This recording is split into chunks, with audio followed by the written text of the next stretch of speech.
कहा जाता है कि अगर एक प्लेइंग कार्ड बहुत तेज फेंकी जाए तो इससे मौत भी हो सकती है। फिर क्या मिथबस्टर्स ने इसे टेस्ट करने का फैसला किया। जेमी ने एक लॉन्चर मशीन बनाया जो कार्ड और भी तेज फेंक सके। टेस्ट करने के लिए कार्ड्स को बैलिस्टिक जेल पर फायर किया गया जो इंसानी मसल जैसा टेस्ट मटेरियल है और नतीजा कार्ड सिर्फ आधा इंच तक घुसा। तुलना के लिए उसी हालत में एक एयर राइफल पैलेट मारी, वो 7 इंच तक घुस गई। फिर जेमी ने इसे खुद टेस्ट किया। एडम ने कार्ड कैरन चलाया, एक कार्ड हाथ पर लगा, दूसरा पेट पर। जेमी को बस थोड़ा सा झटका महसूस हुआ, बाद में देखा तो बस एक छोटा सा कट निकला। इससे पता चलता है कि कार्ड अगर बहुत तेजी से फेंका जाए तो वो काट सकता है और चोट भी पहुंचा सकता है। ऐसे लोग जो बिना कुछ किए ही अचानक फेमस हो गए। 2006 में गाय गोमा नाम का एक आदमी लंदन के BBC टेलीविजन सेंटर में गया था। उसे लगा कि वो एक साधारण जॉब इंटरव्यू देने आया है। वो रिसेप्शन में बैठकर अपनी बारी का इंतजार कर रहा था। तभी अचानक एक प्रोड्यूसर भागता हुआ आया और बोला, Are you the guy? उसने सीधा जवाब दिया, Yes. लेकिन यहाँ एक बड़ी गलती हो गई। असल में प्रोड्यूसर उसे गाय केवनी समझ बैठा था, जो उस दिन एक टेक एक्सपर्ट के तौर पर लाइव टीवी इंटरव्यू देने वाला था। गाय को समझ पाता उससे पहले ही उसे सीधे स्टूडियो ले जाया गया। फिर होस्ट ने लाइव टीवी पर उसे इंट्रोड्यूस किया। ये सुनते ही गाय की आंखें चौड़ी हो गई, चेहरे पर घबराहट साफ दिखाई दे रही थी। उसे ऐसे सवाल पूछे जाने लगे जिन टॉपिक्स के बारे में उसे कुछ भी नहीं पता था। फिर भी उसने हिम्मत करके जवाब देने की कोशिश की, लेकिन उसके कंफ्यूज एक्सप्रेशन सबको साफ नजर आ रहे थे। ये इंटरव्यू लाइव करोड़ों लोगों ने देखा। लोग बार बार उसका घबराए हुआ चेहरा देखने लगे। असल एक्सपर्ट तो टीवी पर आ ही नहीं पाया, लेकिन फिर भी वो इतिहास का एक ऐसा आदमी बन गया जो बिना कुछ करके ही फेमस हो गया।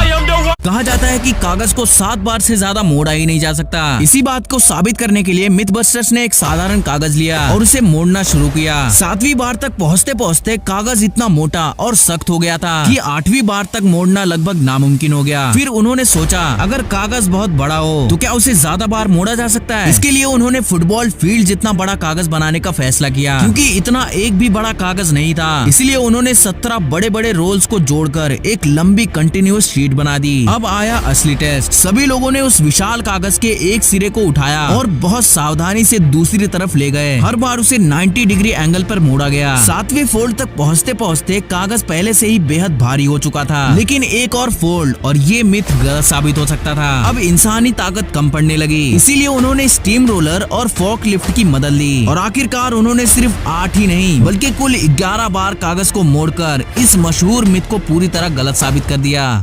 ये बंदा सच में एक रियल लाइफ NPC है। इस आदमी का नाम है निकोलाई, जो पब्लिक प्लेसेस में रोबोटिक मूवमेंट्स करके लोगों को एंटरटेन करता है। शुरुआत में ये सिर्फ उसका काम था, लेकिन धीरे धीरे यही उसकी पहचान बन गई। फिर उसकी जिंदगी में एक ऐसा मोड़ आया जिसने सब कुछ बदल दिया। उसने एक ऐसी महिला से शादी की जो बिल्कुल उसी की तरह रोबोट जैसा बिहेवियर करती थी। दोनों ने मिलकर एक पूरी रोबोट फैमिली बना दी, जहाँ उनका हर मूवमेंट, हर रिएक्शन मशीन जैसा लगता था। इतना ही नहीं, उन्होंने एक असली ह्यूमनॉइड रोबोट के साथ परफॉर्म करना भी शुरू दिया। और जब ये पूरा परिवार एक साथ स्टेज पर आता है तो ऐसा लगता है जैसे सब कुछ पूरी तरह ऑटोमेटेड सिस्टम हो, जैसे असली इंसान नहीं बल्कि मशीन्स काम कर रहे हो। कछुए के बच्चे अंडे से निकलते ही तुरंत जंग के मैदान में पहुंच जाते हैं। रेत का हर इंच उनके लिए जिंदगी और मौत की लड़ाई जैसा होता है, क्योंकि आसमान में शिकारी बर्ड्स और नीचे क्रैब्स इन्हें कभी भी अपना शिकार बना सकते हैं। इन सब के बावजूद भी इंसान सामने खड़े रहकर बस तमाशा देखते हैं। अगर वो चाहें तो वो बेबी सी टर्टल्स को उठाकर सीधे समुद्र तक पहुंचा सकते हैं, पर वो ऐसा करते नहीं। देखो, सी टर्टल्स अपने अंडे समुद्र में नहीं देते, क्योंकि बच्चों के निकलते ही डूब जाने का खतरा होता है। इसीलिए माँ टर्टल समुद्र किनारे रेत में गहरा खड्डा कर अंडे देती है और फिर वहाँ से चली जाती है। जब बच्चे अंडों से निकलते हैं तो वो रेत को खोदते हुए ऊपर आते हैं और फिर समुद्र की ओर रेंगना शुरू करते हैं। इसमें उन्हें कई घंटे लग जाते हैं और बहुत से बच्चे तो रास्ते में ही शिकार बन जाते हैं। लेकिन इसी दौरान एक बहुत ही हैरान कर देने वाली चीज होती है। जब वो रेंग रहे होते हैं, उनका दिमाग उस बीच की मैग्नेटिक फील्ड, रेत की बनावट और सूरज की दिशा जैसी जानकारियाँ याद कर रहा होता है। यानी उनका नेचुरल GPS सिस्टम बन रहा होता है। और कई दशक बाद जब वही टर्टल बड़ा होकर अंडे देने के लिए तैयार हो जाता है तो वो हजारों किलोमीटर तैर कर सिर्फ उसी बीच पर लौट आता है जहां उसका जन्म हुआ था। अगर इंसान उसे उठाकर सीधे पानी में छोड़ दे तो वो शायद बच जाए, लेकिन उन्हें अपनी जन्म स्थान की याद कभी नहीं मिल पाएगी।